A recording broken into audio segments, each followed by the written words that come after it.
Okay, so this section is prompt engineering. Looks like it's gonna be the last section. Let's see how it goes. Okay, generative AI and large language models are proving to be powerful tools, but to leverage their capabilities, it's important to understand their architecture.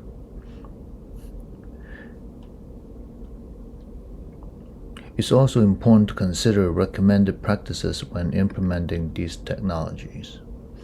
The goals of this module, titled Google Cloud Prompt Engineer Guide, is to help with these important steps. In this guide to prompt engineering, you get answer to the question, what is generative AI? What is large language model? What is prompt engineering? You also explore prompt engineering best practices. Before we delve into this lesson, let's define the interchangeably used terms such as generative AI and large language model.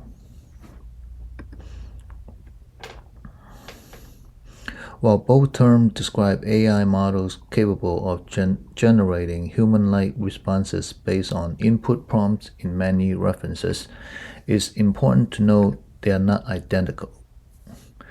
Generative AI encompasses a broader range of models capable of generating various types of content beyond just text, while LLM specifically refer to a subset of generative AI models focusing on language tasks.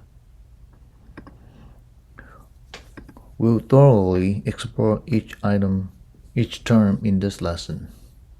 So let's begin with an important question. What is generative AI?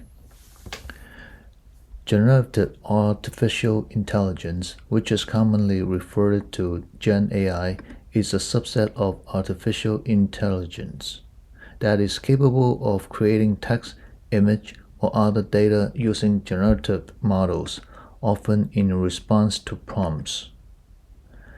It has grown in popularity hugely since 2021, but artificial intelligence has been around since the mid-1950s. By the way, a prompt is a specific instruction, questions, or cue given to the computer program or used to initiate a specific action or response, but we examine this more later. In this current format, Gen AI models are like conversational programs that generate content based on the input supply. Gen AI models learn the pattern and structure from input training data and then create new data with similar characteristics. Generative AI has uses across a wide range of industries, including software development, healthcare, finance, entertainment, customer service, and sales. However, rather than exploring all generative AI applications, this training will specifically focus on articulating prompts to harness the power of Gen AI effectively. Let me introduce a scenario that we'll make reference to throughout this section of the training. We have included it to help put some of the theory into practice. Meet Sasha, a cloud architect who needs to create a prototype design of Google Cloud VPC network architecture for Symbol Bank.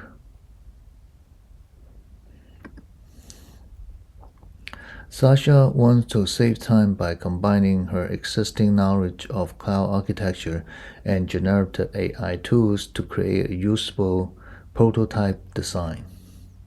Sasha was excited to learn about Gemini, since having the tool inside the Google Cloud Console means that she can access it without any additional installs. We'll check back in with Sasha later. Let's spend some time exploring large language models, which are the highly sophisticated computer programs trained on gigantic amount of data that can be text or images. But how are they trained? And why do they need training at all? Large language models refer to large general-purpose language models that can be pre-trained and then fine-tuned for specific purposes. In this context, large refer to the size of the training dataset, which can sometimes be petabyte scale, and the number of parameters. Parameters are the memories and knowledge that the machine has learned during model training. They determine the ability of a model to solve a problem, such as predicting text, and can reach billions or even trillions in size. General purpose means that the model can sufficiently solve common problems. This is thanks to the commonality of human language, regardless of the specific task. Saying LLM are pre-trained and fine-tuned means that they have been pre-trained for a general purpose with a large dataset, and then fine-tuned for specific goals with a much smaller dataset. But how are LLMs trained? When you submit a prompt to an LLM, it calculates the probability of the correct answer from its pre-trained model. The probability is determined through a task called pre-training.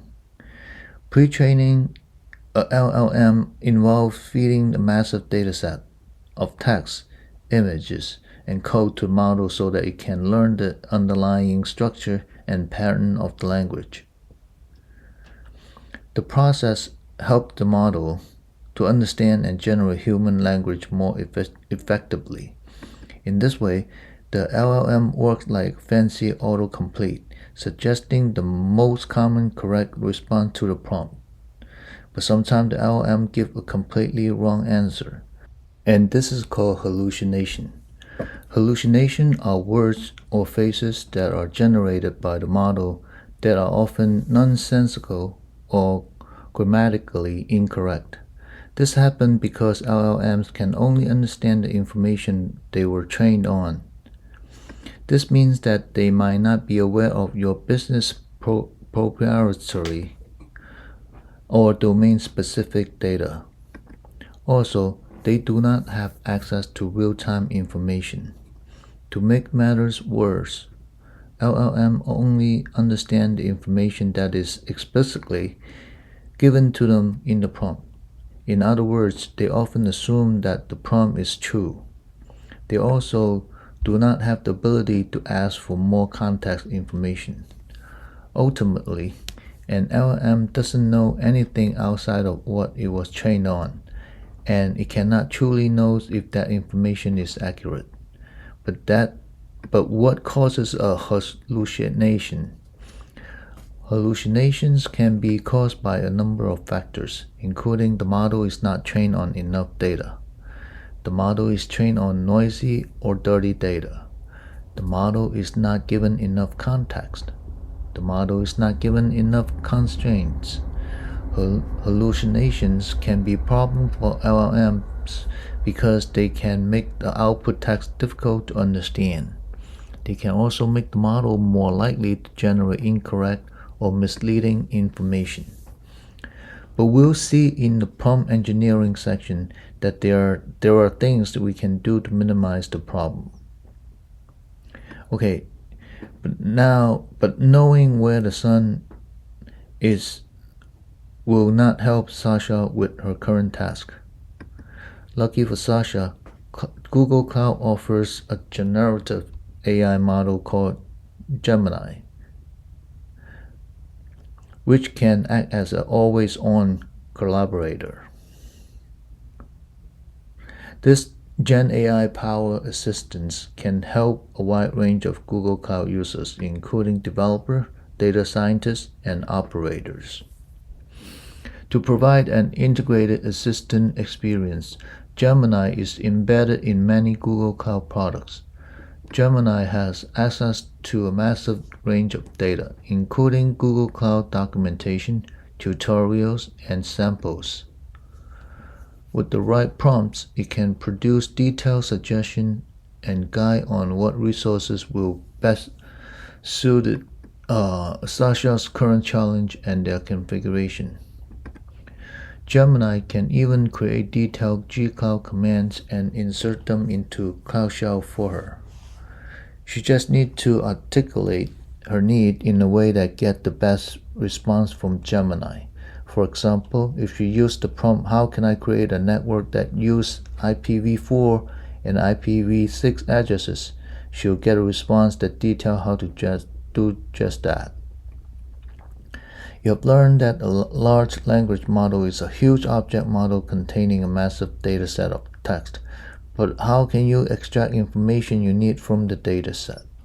This is where the prompt engineering comes in. A prompt is the text that you feed to the model, and prompt engineering is a way of articulating your prompt to get the best response from the model. The better structured prompt is, the better output from the model will be. Let's explore what that means. Prompts can be in the form of questions and are categorized into 4 categories: zero-shot, one-shot, few-shot, and row prompts.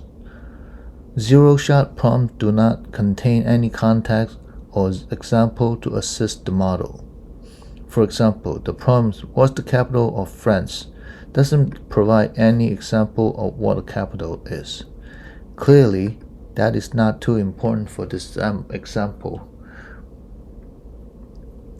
But for more specific and technical prompts, an example would help refine the scope of the response from Gemini.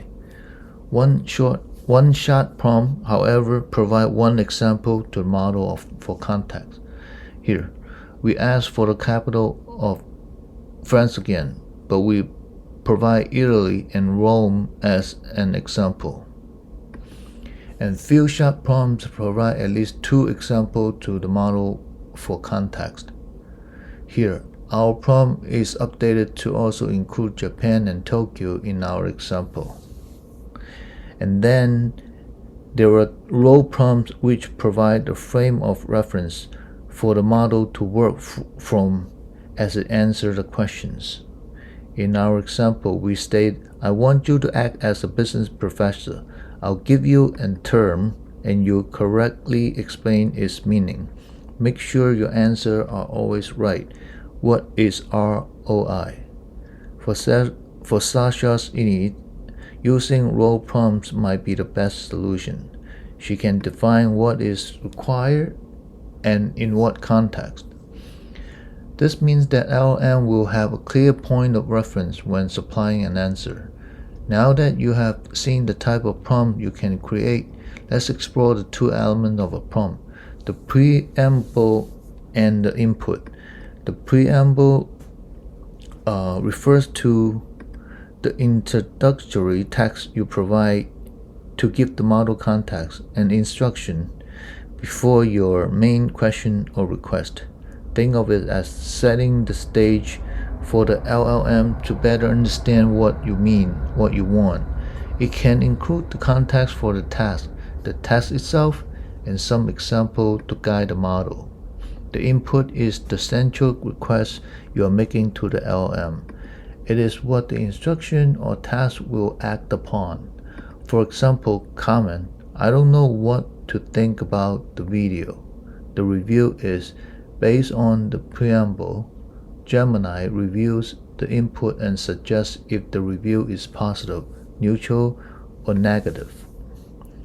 It's worth noting that not all the components are required for a prompt, and the format can change depending on the task at hand. The element order can also change. Let's amend Sasha's original prompt. How can I create the network that uses IPv4 and IPv6 address? And add the row context to the input fed into Gemini. She also adds the detail of needing a dual task subnet.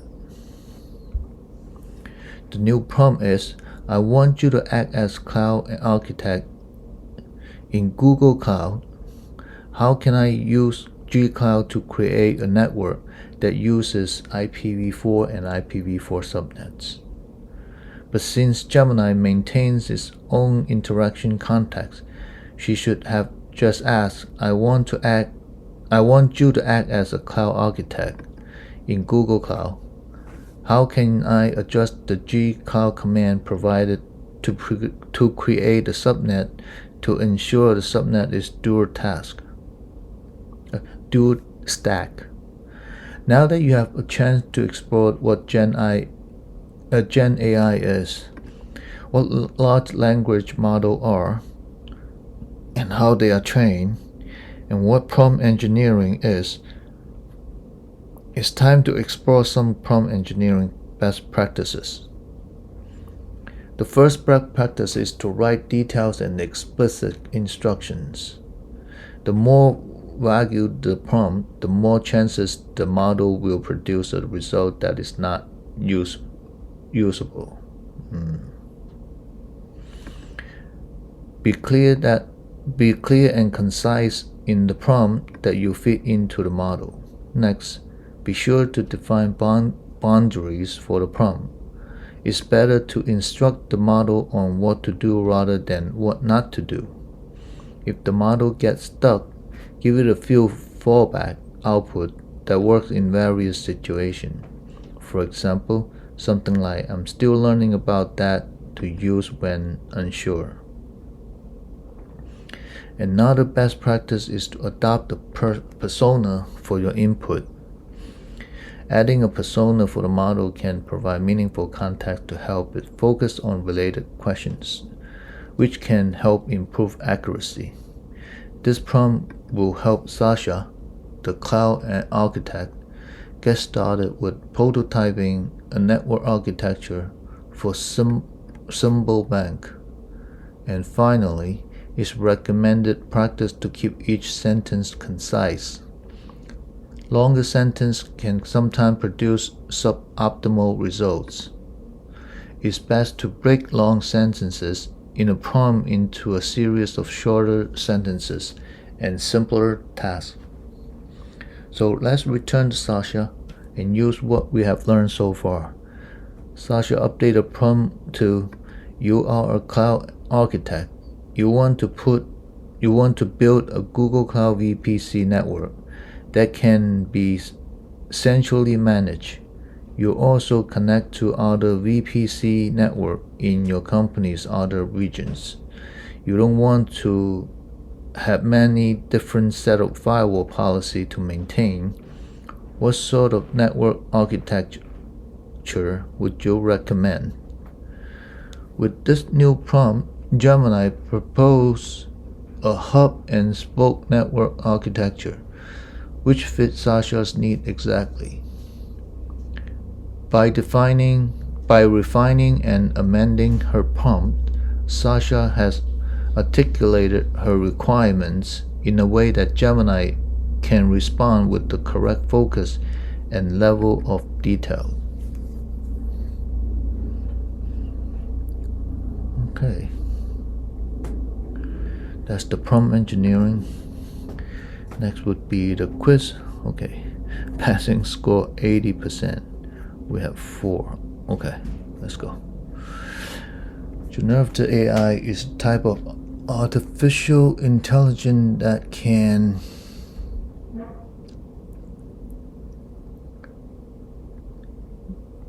generate text, images, or other data using this for now. Perform complex no. Generate response on real-time data no. Make prediction no. So which of the following is not a good practice of constructing prompts? It's not a good practice. Keep it short and simple. Wait. Which is not a good practice? Keep it short and simple is breaking long sentences into include long and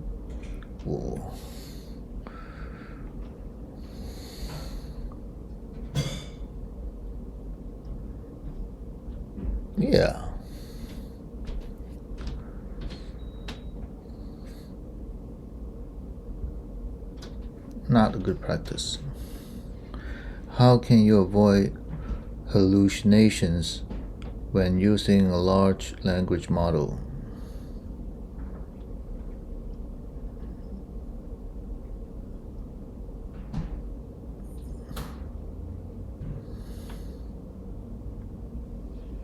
Wrong.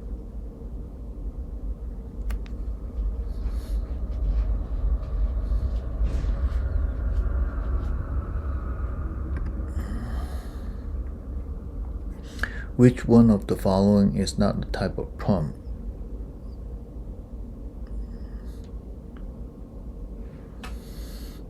Which one of the following is not a type of prompt? The one zero shot, one few shot is not two shot, right? We have two shot is not. Let's see. What? Okay, chain. So these are not. Well, which of the following is not a good practice? It's not a good practice. I thought keep it. Well.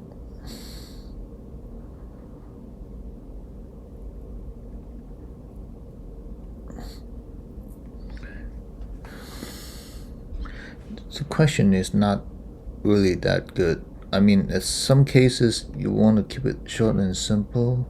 If you have you want to break long sentences, complicated prompt into shorter and simpler sentences. So, what is? Okay, I know what.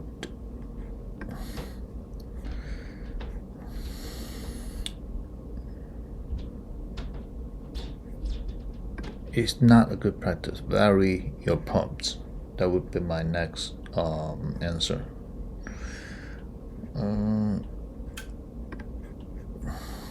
That's one. Two shot. We have zero shot, one shot, few shot, and roll prompt. Okay, good. Wait, what? So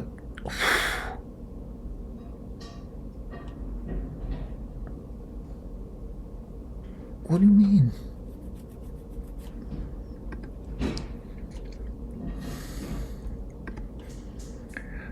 Now I feel I am just guessing.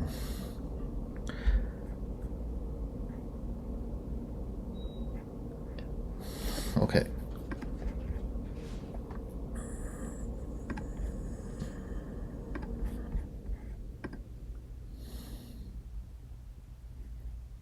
Am I still wrong? Oh my god. Include long and detailed sentence. This is not. Well, no.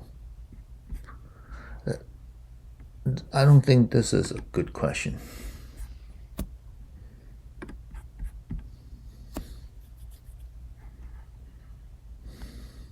I don't think that's a good question.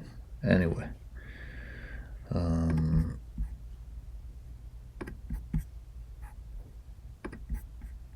But okay. I'm gonna do a review after I finish the whole course anyway, so we can move on from this.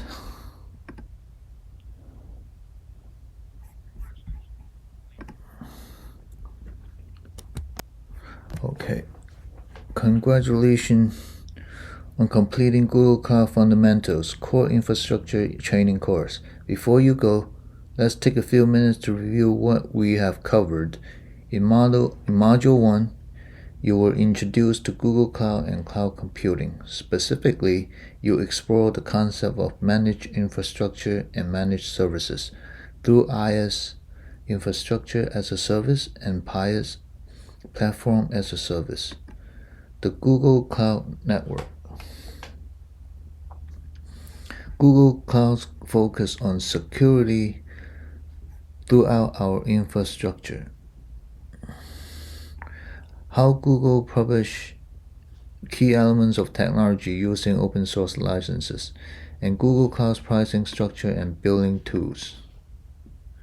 In Module 2, you'll learn about Google Cloud Resource Hierarchy, which is made of 4 levels: resources, project, folders, and an organization node. You also learn about defining policies and their downward inheritance, when to use Identity and Access Management, or IAM, and the 4 ways to access and interact with Google Cloud through the Google Cloud Console, the Cloud SDK and Cloud Shell, APIs, and Google Cloud App. In Module 3, you'll explore how Compute Engine works with a focus of virtual machines and virtual networking. You were introduced to the VPC, or Virtual Private Cloud, Compute Engine's auto-scaling feature, and important Google Virtual Private Cloud compatibility features like routing table, firewalls, VPC peering, and share VPC, all of which result in the need for less network management. You'll also explore cloud load balancing, a fully distributed software-defined managed services for all your traffic. Finally, you compare how on-premises or other cloud networks can be interconnected with the Google VPC. In Module 4, you explore Google Cloud's 5 core storage options: Cloud Storage, Bigtable, Cloud SQL, Spanner, and Firestore. You also examine the 4 storage classes that make up cloud storage: standard storage, which is used for frequently accessed hot data; nearline storage; and cold line storage, which are used for less frequently accessed cool data; and archive storage. In Module 5, you'll learn about container, which are invisible boxes around your code and its dependency.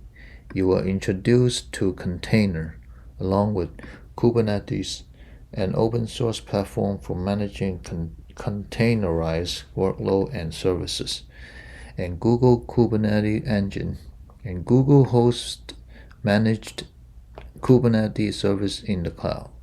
In Module 6, the focus was on developing application in the cloud.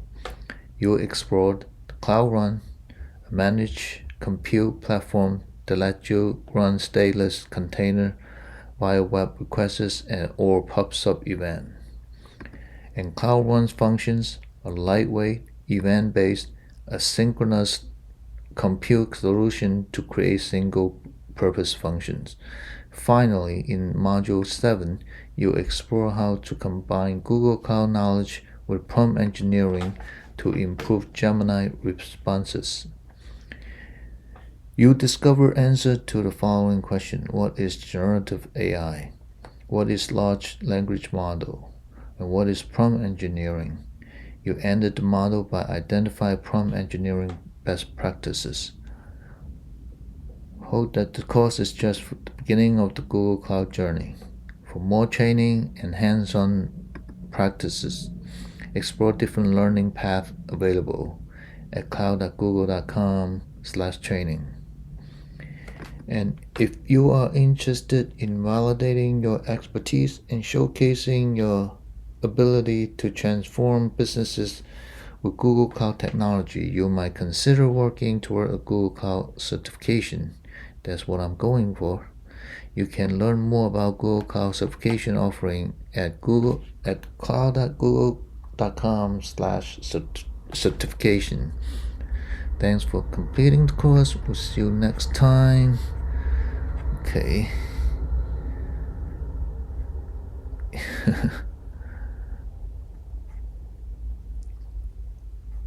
Next, what do we have for next? Course, resource. Okay.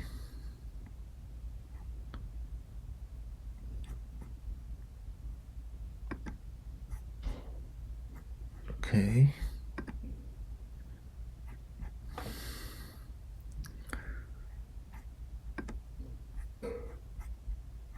How do I get to the stupid next step?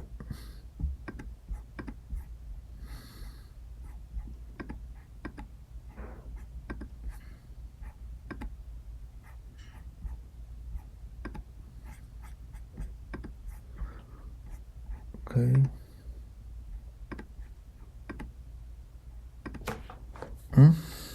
What?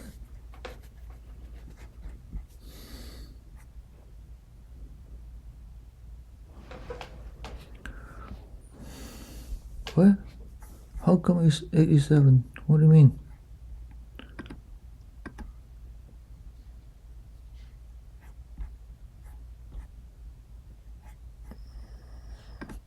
Course resources. Okay, check.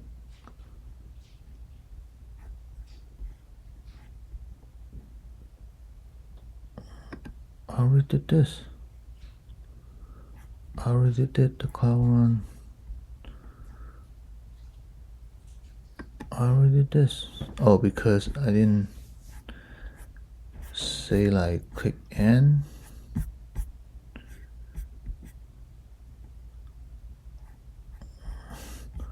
Or because I'm not using those, but I did those.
What is going on?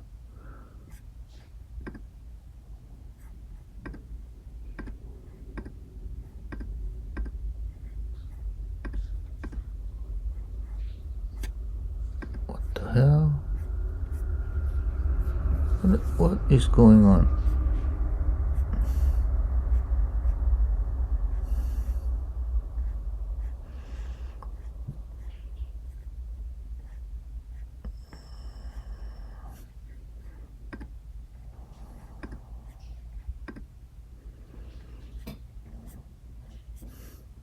So if I don't complete their lab, I won't be able to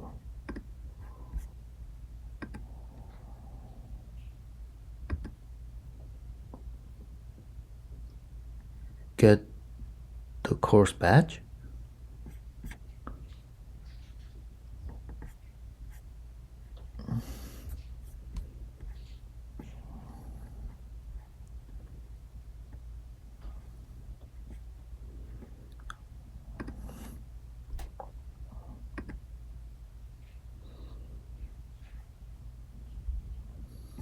Okay, I don't. 5 credit. It's okay. I guess I don't need the course badge because I did it on my own. I didn't buy their credit.